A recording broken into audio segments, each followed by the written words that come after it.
Rafael Collin sempre foi apaixonado por futebol. Durante sua infância e adolescência, dividia seu tempo entre jogar futebol e estudar português, sua matéria preferida.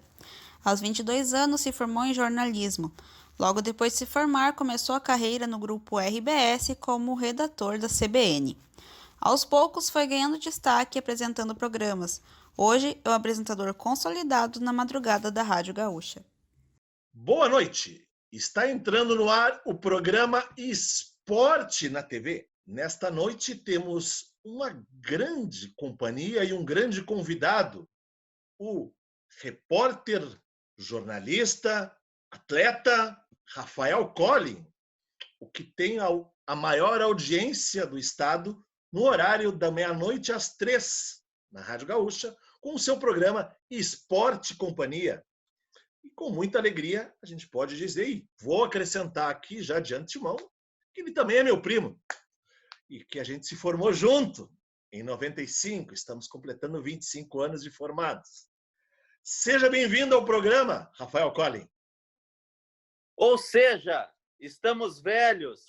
Cláudio, é um prazer conversar contigo e com os amigos do Esporte na TV. É uma honra conversar com todos vocês. Obrigado pelo convite, primo. Muito obrigado. Obrigado, Rafael. Vocês vão observar que a gente vai transitar muita coisa da infância, da história, entre a parte atleta inicial dele, a parte do curso jornalismo e esse encaminhamento agora desses últimos 6 anos, onde ele comanda esse programa Esporte Companhia e faz entrevistas maravilhosas aí que ele vem fazendo. Uma delas que eu achei sensacional, acho que ninguém fez até agora da maneira como ele fez, como foi com o Roberto Dinamite, né, que ele buscou coisas assim maravilhosas naquele programa. Vamos começar. Rafael Collin, 73, dia de nascimento, qual é que é mesmo? 25 de março de 73, chegando já aos 47 anos de vida. 47 anos, muito bem. Um dos poucos entrevistados um pouquinho mais velho que eu, até agora. Todos os outros são um pouquinho mais novo, hoje tu é um pouquinho mais velho. Vamos para atleta. Já que é 73, né? Vamos lembrar a nossa infância. Nós dois tivemos uma infância muito rica, valorosa, e que a gente jogava botão. Eu lembro, e até cito, acho que muitos que vão estar acompanhando vão lembrar, de jogar o futebol de botão. Nós tínhamos os nomes dos jogadores, é uma coisa que tu cita muito no teu programa, né? Que era uma alegria nossa da infância. E a gente cresceu com essas coisas. Como é que isso te incorporou no mundo esportivo, Rafael? Bom, realmente o futebol de botão já fazia a gente fantasiar muitas coisas, assim, imaginar muitas coisas, como se nós já fôssemos jogadores de futebol, né? Então a gente não comprava botão, a gente contratava botões, ou nas lojas, ou na troca com os amigos, analisava bem se o botão podia render, não podia render. Bom, eu ia até mais longe, né, Cláudio? Eu dava palestra para os meus botões, tu acredita nisso? Dava palestra para eles. Eu Prometia acredito. premiação e botava eles dentro de um ônibus, fazia eles viajarem de ônibus para ir jogar. Eu tinha mais de 100 botões, então isso dá mais de 10 times. Eu fazia meus próprios campeonatos, além de jogar com os amigos. E, obviamente, eu tinha o meu craque, que eu botei o nome de Zico, todos os botões tinham nomes. Então, assim, para nós que éramos crianças, aquilo ali era o nosso campeonato brasileiro, era o nosso campeonato mundial, era o nosso campeonato estadual. Então, eu vivi muito aquilo ali. Então, era uma mistura, assim, de jogar bola na rua e, quando chegava em casa, jogava botão. Ou seja, futebol, futebol e futebol. Mais do que nunca. E eu acho que eu vou acrescentar, porque eu estou lembrando de um jogo, um dia, que eu e tu estávamos jogando em 82, na final Itália e Alemanha, da Copa, né? Eu estava aí. E acho que a gente jogou Grêmio e Flamengo. Acho que eu era Grêmio, tu era Flamengo.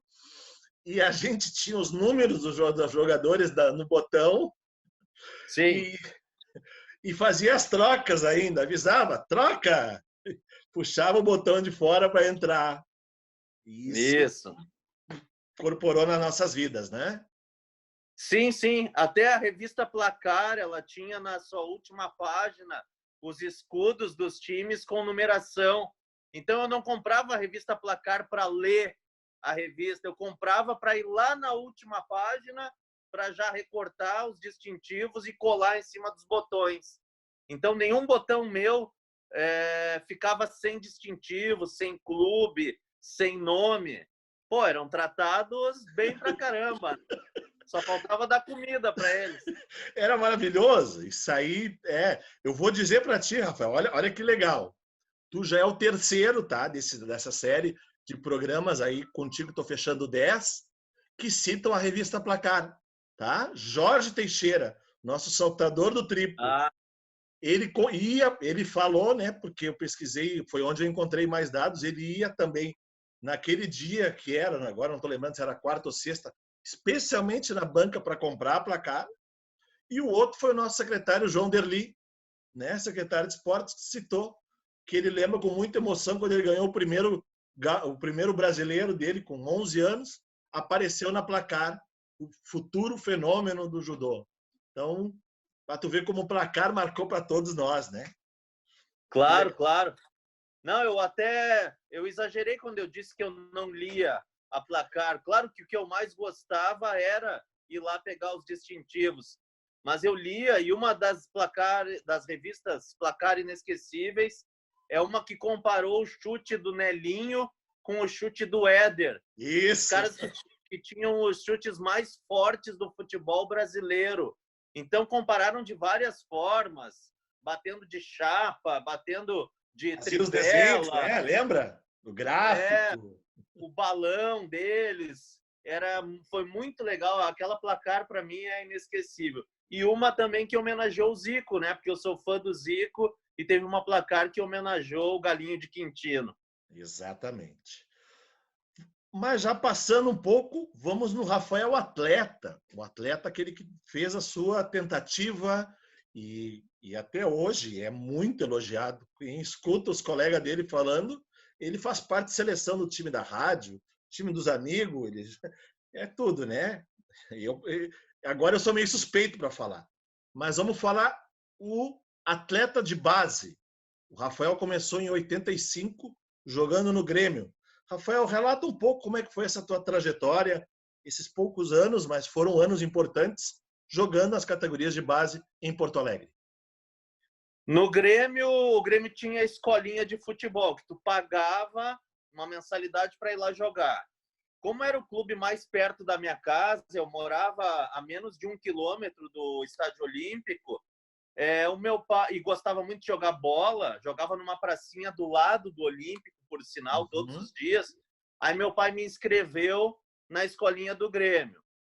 Aí da escolinha, eles gostaram do meu futebol e me passaram para a chamada seleção do Grêmio para a idade de 12 anos. Aí já era realmente a categoria de 12 anos do Grêmio que eu estava jogando. Mas o meu problema sempre foi não saber a dimensão daquilo, o quanto era importante eu estar ali. E aí um colega meu me convidava para ir jogar basquete logo ali perto, no SET, no Sim. Centro Estadual de Treinamento Esportivo. Um pouco mais aí à frente. Comecei a faltar aos treinos do Grêmio, que eles estavam gostando de mim, eu era ponta esquerda. E aí comecei a ir no basquete. E quando eu voltei um dia para o Grêmio, um mês depois, os caras disseram, a gente achava que tu não viria mais e já trouxemos um outro ponta esquerda, que era um menino, eu nunca esqueço, chamado Silvano. E aí eu fui dispensado do Grêmio. Aí, isso com 12. Com 15 ou 16, eu joguei futsal num time chamado Grampec. E foi a maior lição de futebol da minha vida, de quanto o coletivo é importante. Nós éramos um time praticamente todo dispensado do futebol de salão do Inter. Então a gente alimentou uma união, uma gana para ganhar aquele campeonato municipal e a gente acabou ganhando em cima do próprio Inter numa final por 2-0. E tinha Teresópolis Tênis Clube, tinha ACM, tinha muito time forte. Era muito tradicional naquela época, né? Esses torneios em Porto Alegre, envolvendo as categorias de base, né? Isso, eu sou amigo desses jogadores daquela época até hoje, porque a gente guarda aquilo ali como uma grande lição de vida, de superação, e a gente ganhou o título da cidade. Então foi muito legal. E aí, no juvenil da Grampec, eu resolvi fazer um teste no Inter, no campo. E aí tive que largar o juvenil da Grampec, que eu estava feliz da vida com aquela turma, para um sonho maior, que era jogar futebol de campo. E aí consegui passar numa peneira para entrar no juvenil do Inter, com 17 já. Então passei 1 ano no juvenil do Inter. Juvenil, o cara já treina com profissionais, já faz coletivo contra os juniores. Então foi uma experiência muito boa, só que com 17 eu trabalhava no Banco Real já de manhã para ganhar meu dinheiro. Sim. Saía correndo do centro de Porto Alegre lá para Salgado Filho para pegar o ônibus para ir para o Beira-Rio treinar no juvenil. E depois do treino, podre de cansado, eu ia para o Júlio de Castilhos fazer o 3º ano do 2º grau. Tudo isso durante 1 ano. Ou seja, fui mal no banco, fui mal no Inter e dormia nas aulas do Júlio de Castilhos, não aprendi nada no ano mais importante antes do vestibular.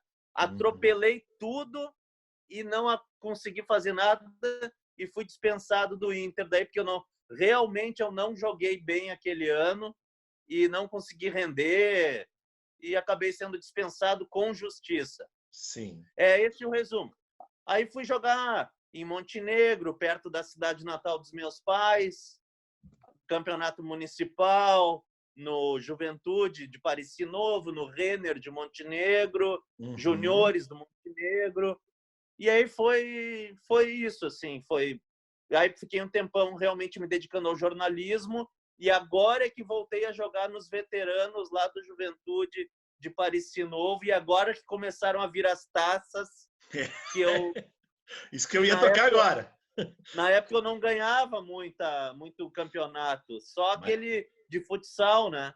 Sim, mas agora tu já ganhou e até pode dizer aí, nesses últimos anos aí tu jogou aí pelo Juventude, lá no Pareci, e o que tu já é lá no município? Tricampeão municipal de veterano, bicampeão, bigoleador, né? E a história legal, eu não gosto de falar muito, não, mas fala. Tá se exibindo assim, mas no último campeonato agora, na decisão estava 0-0 e eu jogo de centroavante, porque eu não tenho mais fôlego para jogar no meio, que era a minha posição original, meia esquerda, né? Aí eu digo, bota um monte de gente no meio e me deixa de centroavante. Aí o time deles estava melhor e aí tinha um escanteio para nós. E uma coisa que eu tenho ainda é que eu bato muito forte, bato bem bola, apesar de não estar bem preparado fisicamente. Bola parada é boa.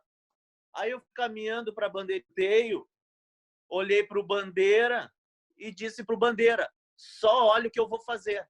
Fica olhando, é gol olímpico, mas só olha. E aí bati e a bola foi morrer lá atrás do goleiro, na rede. Meu Deus! E aí eu olhei para o Bandeira, eu te falei, eu te disse. E aí abrimos 1-0, e aí o time deles, todo o segundo tempo depois, ficou tentando empatar, mas meio se atirando demais. E aí fizemos o 2-0, e aí a gente foi tricampeão, eu fui goleador, e sendo que um dos gols é esse gol olímpico que eu nunca tinha feito na vida, cara. Que legal. Aquele dia eu tomei todas, Cláudio. Tomei todas aquele dia. Não tem como não, né? Ainda mais Não. com premonição, ainda avisando bandeira antes, né? Então, Cláudio, tem gol de escanteio que é no primeiro pau. certo. E aí o goleiro falha, espalma para dentro. Claro, todo gol de escanteio é bonito, gol olímpico. Mas esse eu não acho muito legal. Eu acho legal aquele lá atrás que cai nas costas do goleiro. E foi tudo que eu imaginei. Eu imaginei tudo aquilo ali. Parecia um sonho, assim. E quando eu olhei aquela bola indo e caindo lá dentro, eu nem fui em direção aos meus companheiros, eu só virei pro bandeira, assim. Eu te falei. Eu ainda quero encontrar esse bandeira, cara. Não sei nem de onde ele é, cara. Ah, mas que legal. Por exemplo, eu estou lembrando agora, o único gol dessa forma que eu lembro de escanteio, porque o olímpico, como tu falaste, de primeiro pau, a gente vê algumas vezes, né, durante o ano. Eu estou lembrando do Neto fazendo gol assim no segundo, que ele tinha essa habilidade. Raríssimo. O Alex fazia, mas era no primeiro, não fazia no segundo. Então tu fizeste uma baita com a extrema dificuldade, né? Uma vez eu joguei um futebol com o Rodrigo Caetano. Certo. Nossa idade, né? Ele é. Por aí. E antes de começar o jogo, ali no meio de campo, eu cheguei, Rodrigo, tu que é canhoto, e o Rodrigo bate bem falta, né? Aí eu disse assim, cara, na tua experiência, tudo que tu vivenciou aí no futebol, quem é o cara que mais bate bem na bola? Aí ele assim, o Colin, sem dúvida nenhuma, Neto. Eu era do Mogi Mirim e ele era do Corinthians.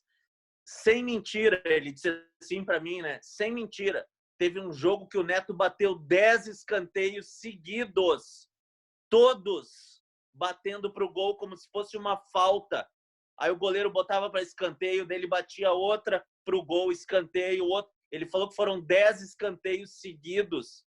E eu nunca esqueci daquilo ali. Como é que o cara conseguia? O Neto batendo na bola, não no microfone, Não. batendo na bola, era espetacular mesmo. Eu vou dar, acho que eu não sei se tu sabes disso, mas isso para a geração mais nova, tá? Meu filho, teu afilhado e mais outros, ele é o recordista do Desimpedidos, pelo maior número de acerto de chutes de uma certa distância e variando de espaços. Ele que tem o melhor aproveitamento, jogando, considerando até Cristiano Ronaldo, Messi, ele é o que tem o melhor índice do Desimpedidos, do canal Desimpedidos, tá? E olha que a gente já viu muito batedor de falta nessa vida, né? Exato. Marcelinho Carioca, Roberto Carlos, Zenon, Éder, Roberto Dinamite, Dinamite, Juninho Paulista, mas uma infinidade, um monte, tanto no Brasil como fora, né? E dentro dessa situação aí, acho que tu falou muito legal, foi muito empolgante da parte de carreira aí como atleta. Continua porque eu sei o pessoal do Pareci Novo quase que te disputa. Lógico que tu é juventude, né? Mas os outros todos querem que tu jogue lá também. Que isso que é os bastidores que me contam. Tô certo ou tô errado? Eu acho que se dependesse deles, sim. Eu tenho uma amizade muito boa com todos lá, né? Uhum. Mas eu acho que eles sabem o quanto eu gosto do Juventude de Pareci lá, que é onde meu pai teve 16 irmãos, teve um time de futebol de 11 irmãos. Conta essa história que acho que quase ninguém sabe. São 17 filhos, né? Um deles o meu pai, então eu tenho 16 tios e mais o meu pai 17. São 4 mulheres e 13 homens. 2 homens morreram ainda quando eram crianças, né? Então ficaram 11 adultos. E esses 11 adultos formaram um time de futebol chamado 11 Irmãos Colin, cujo treinador era o meu avô. Então eles jogavam direto, isso virou notícia até internacional. Meu pai é super orgulhoso disso aí. A gente tem fotos do time. E um time de 11 irmãos é uma raridade, né? Raríssimo. E ainda a projeção que teve toda a região e todas as questões, porque a família Collin é muito grande, né? Como nossas famílias alemãs são grandes, todo mundo conhecia isso, né? E para resumir, eles jogavam nesse Juventude ali de Parissi Novo. Então, ali em Parissi Novo, eu não abro mão de jogar ali, é um orgulho muito grande. Só realmente quando eu vou para Montenegro, que é a cidade vizinha, eu tenho um carinho enorme pelo Renner, que é um time também que me abraçou e fiz muitos amigos lá no Renner. Então, eu jogo no veterano do Renner e jogo no veterano do Juventude também. Que legal. Rafael, vamos rapidinho para os intervalos comercial, tá?